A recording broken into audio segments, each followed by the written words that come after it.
মুকুল আৰু অংকুৰ চিৰণিৰ বাবে পঢ়ো আহা।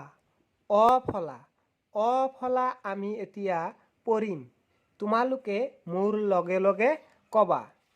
অ, আ, হস্ৰ ই, দীৰ্ঘ ই, হস্ৰ উ, দীৰ্ঘ উ, ঋ, এ, ঐ, উ, ঔ। আকৌ এবাৰ ক'বা।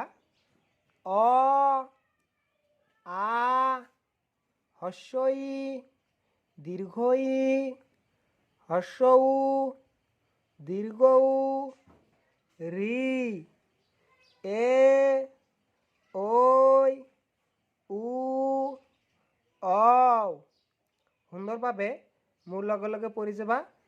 তোমালোকৰ ক্লিয়াৰ হৈ যাব। চাই লোৱা অটো কেনেকুৱা।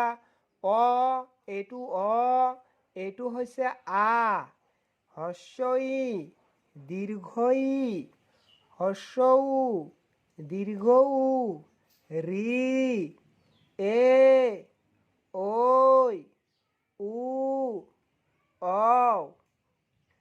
খুব সুন্দৰভাৱে মনোযোগ সহকাৰে পঢ়িলে মুখস্থ হৈ যাব।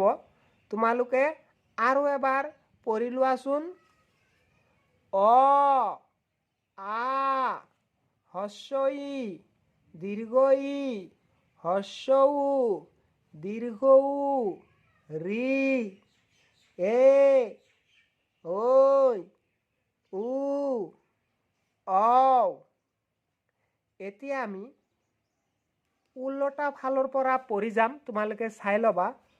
অ, উ, ঐ, এ, ঋ, দীৰ্ঘ উ, হস্ৰ উ, দীৰ্ঘ ই, হস্ৰ ই, আ, এইকেইটা হৈছে অফলা। অফলা কেইটা ভালদৰে পঢ়ি ল'বা। মোৰ লগে লগে ভিডিঅ'টো আৰু এবাৰ পুনৰ এবাৰ চাই এইবিলাক মুখস্থ কৰি লোৱা।